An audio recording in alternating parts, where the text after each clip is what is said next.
Hello everyone, সবাইকে অনেক অনেক শুভেচ্ছা জানাই আমার গার্ডেন চ্যানেলের পক্ষ থেকে। আশা করি সবাই ভালো আছেন। আজকে আমি আপনাদের সামনে তুলে ধরেছি একটা অপরাজিতা ফুলের গাছ।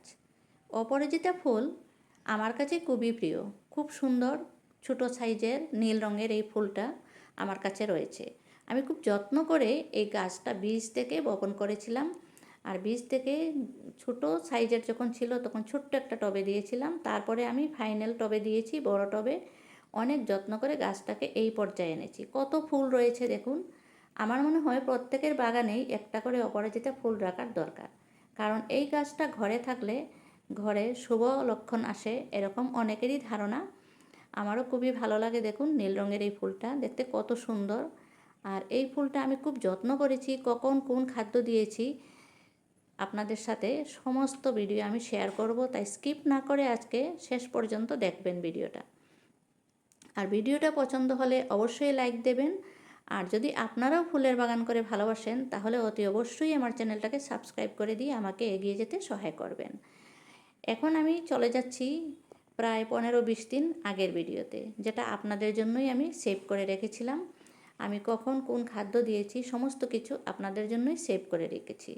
এই গাছটা হচ্ছে লতানো গাছ, অনেক দূর এগিয়ে যাবে। সাপোর্ট পেলে গাছটা অনেক দূর উপরে উঠে যায়।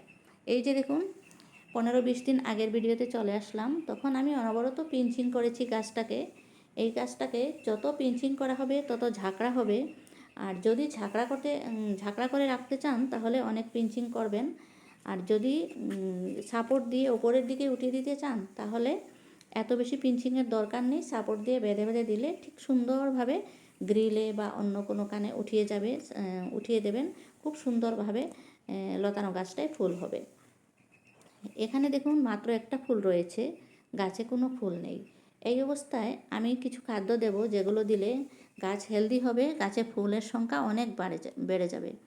এখানে আমি নিয়েছি কিছু শুকনো কম্পোস্ট সার, এপসন সল্ট, নিম খোল, আর মাত্র কয়েক দানা ডিএপি সার আমি দেব। নিম খোল দিলাম 1/2 চামচ, আর 1/2 চামচ দিচ্ছি এপসন সল্ট।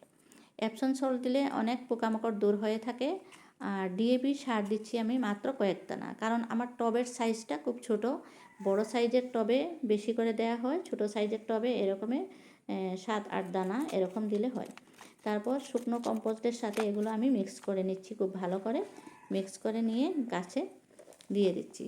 এই সারটা দেওয়ার পরে আমার গাছ অনেক হেলদি হয়ে যায়, আর গাছে ফুলের সংখ্যা অনেক বাড়ে, গাছের সবুজ সতেজ ভাবটাও চলে আসে। তারপরে দেখুন এই যে কন্টেনার, এটার মধ্যে আমি পেঁয়াজের খোসা ভিজিয়ে রেখেছিলাম। এটা একটা লিকুইড হয়ে গেছে, খুব সুন্দর। এই লিকুইডটা দিচ্ছি কারণ পেঁয়াজের খোসা ভেজানো জল দিলে গাছে পোকামাকড় হয় না, আর গাছটা সেফ থাকে।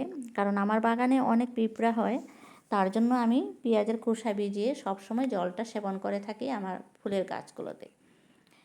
তারপরে স্টেপে এসেছি, দেখুন 2টা ফুল হয়েছে, আর আমি তখনও আবার পিঞ্চিং করছি।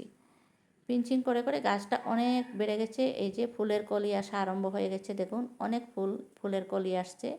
খুব তাড়াতাড়ি ফুলে ভর্তি হয়ে যাবে গাছটা, অনেক কলি এসেছে।